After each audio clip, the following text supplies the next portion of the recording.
ઉનાળાની ગરમીમાં રોજ રોજ શાક રોટલી ખાઈને કંટાળી ગયા છો તો ફક્ત 10 મિનિટમાં રેડી કરો આ નાસ્તો. તો ફ્રેન્ડ્સ, રેસીપીને લાસ્ટ સુધી જોજો. રેસીપી ગમે તો વિડીયોને લાઇક અને શેર કરજો.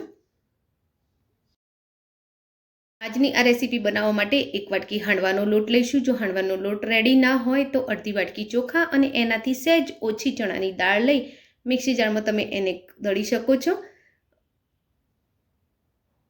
અને હવે એ જ વાટકીથી અડધી વાટકી આપણે સોજી લઈશું.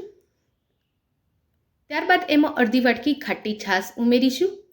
છાશ આપણે બીજી પણ ઉમેરવી પડશે, પણ હાલ આપણે આટલી જ ઉમેરીશું અને તેને હલાવી સારી રીતે મિક્સ કરી લઈશું. તો ફ્રેન્ડ્સ, રેસીપીને આગળ જઈએ તે પહેલાં એક રિક્વેસ્ટ છે. તમે મારી ચેનલ પર નવા છો અને હજુ સુધી મારી ચેનલને સબસ્ક્રાઈબ નથી કરી તો કરી લો. બાજુમાં આપેલા બેલ આઇકનના નિશાનને ટચ કરી ઓલના નિશાન ઉપર ક્લિક કરો, જેથી કરીને તમને મારા નવા વિડીયોની નોટિફિકેશન મળતી રહેશે. હવે બીજી પણ આપણે અડધી વાટકી જેટલી છાશ એડ કરીશું અને તેને સારી રીતે હલાવી મિક્સ કરી લઈશું. છાશની જગ્યાએ દહીં એડ કરવું હોય તો ખાટું દહીં હોય તો અડધી વાટકી દહીં એડ કરવું અને બીજી જરૂર લાગે એ પ્રમાણે પાણી એડ કરવું. આપણે પણ આમાં પાણી જ એડ કરીશું અને હવે એને સારી રીતે હલાવી મિક્સ કરી લઈશું.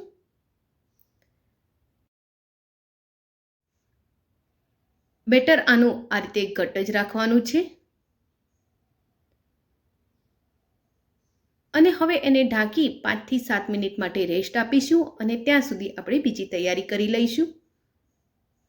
બેટરને છોડે આપણે 7 થી 8 મિનિટ જેટલો ટાઈમ થઈ ગયો છે અને બેટર સારી રીતે ફૂલી ગયું છે અને હતું એનાથી પણ સહેજ ઘટ થયું છે. તો બેટર આપણે હાલ આવું જ રાખીશું. હવે એમાં એક નાની સાઈઝનું બટેકું ખમણી એડ કરીશું. તો બટેકાને મેં એકદમ ઝીણું ખમણેલું છે. ત્યારબાદ એમાં એક નાની સાઈઝની ડુંગળી મેં એકદમ ઝીણી સમારેલી છે, અડધું ગાજર અને કેપ્સિકમ એકદમ ઝીણું સમારેલું છે, તો એ પણ એડ કરી લઈશું. હવે એમાં આદુ, લસણ અને મરચાંની 1 ચમચી પેસ્ટ એડ કરીશું. ત્યારબાદ એમાં લીલા સમારેલા ધાણા એડ કરી લઈશું. સ્વાદ મુજબ મીઠું એડ કરીશું. અડધી ચમચી અજમો એડ કરીશું. 5 ચમચી જેટલી હળદર એડ કરીશું.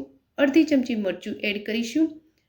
થોડો ગરમ મસાલો એડ કરી લઈશું અને અડધી ચમચી ધાણાનો પાવડર એડ કરીશું. ત્યારબાદ 1 ચમચી અચાર મસાલો એડ કરીશું અને 2 ચમચી જેટલો ગોળ એડ કરી લઈશું. હવે આ બધી જ વસ્તુને સારી રીતે હલાવી મિક્સ કરી લઈશું. ફ્રેન્ડ્સ, તમને જો મારી રેસીપી સહેજ પણ ગમતી હોય તો ચેનલને સબસ્ક્રાઈબ કરી લેજો. અને હા, તમે કઈ જગ્યાએથી મારો વિડીયો જુઓ છો એ પણ મને જરૂર કોમેન્ટમાં લખો. શાકભાજી અને મસાલા સારી રીતે મિક્સ થઈ જાય ત્યાં સુધી આપણે એને હલાવવાનું છે. અને હવે આપણે આમાં થોડુંક તેલ રેડીશું, એટલે કે 1 થી 2 ચમચી જેટલું તેલ રેડીશું અને તેને પણ સારી રીતે હલાવી મિક્સ કરી લઈશું. શાકભાજી પાણી છોડે છે એના લીધે બેટર આપણું થોડુંક પાતળું થયું છે, એટલે જ પહેલેથી બેટર આપણે થોડુંક ઘટ્ટ રાખ્યું હતું. સારી રીતે મિક્સ થઈ ગયા બાદ એકવાર એમાં મસાલા ટેસ્ટ કરી લેવા, જેથી કરી આપણા સ્વાદ મુજબ એમાં મસાલા છે કે નહીં એ ખબર પડી જાય. અને હવે આપણે આમાં અડધી ચમચી ઈનો એડ કરીશું અને ઈનોને એક્ટિવ થવા માટે 1 ચમચી પાણી રેડીશું. ત્યારબાદ એને બરોબર હલાવી લઈશું.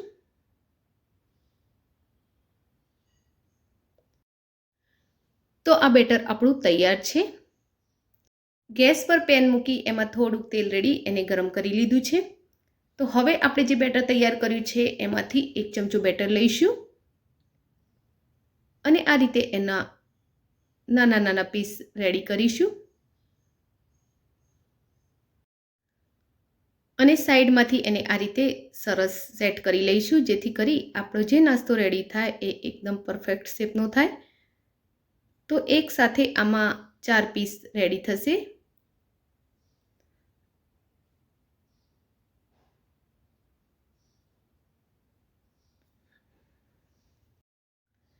સહેજવાર પછી આપણે ચમચી વડે એના ઉપર આમ ગરમ તેલ રેડીશું, જેથી કરી એ ઉપરની સાઈડેથી પણ સરસ સીજી જાય.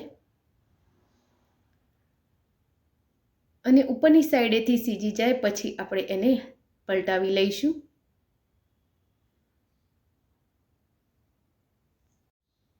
અને બીજી સાઈડેથી પણ એને સરસ ક્રિસ્પી કરી લઈશું.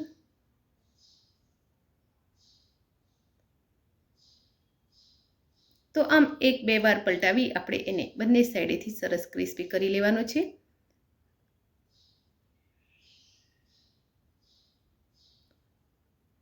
અને હવે આ નાસ્તો એકદમ રેડી છે, તો એને બહાર કાઢી લઈશું. અને આ જ રીતે આપણે બીજી બેચ પણ રેડી કરી લઈશું.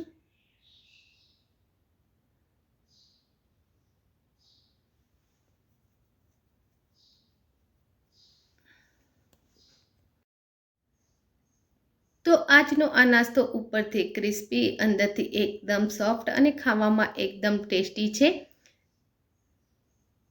તો જોતાની સાથે જ મોઢામાં પાણી આવી જાય એવો આ નાસ્તો તૈયાર છે. તો ફ્રેન્ડ્સ, આજની આ રેસીપી તમને કેવી લાગી એ કોમેન્ટ બોક્સમાં જરૂરથી લખજો. રેસીપી ગમી હોય તો વિડીયોને લાઈક અને શેર કરજો. આવી જ બીજી રેસીપી જોવા માટે મારી ચેનલને સબસ્ક્રાઈબ કરી લેજો. Thank you for watching my video. જય શ્રી કૃષ્ણ.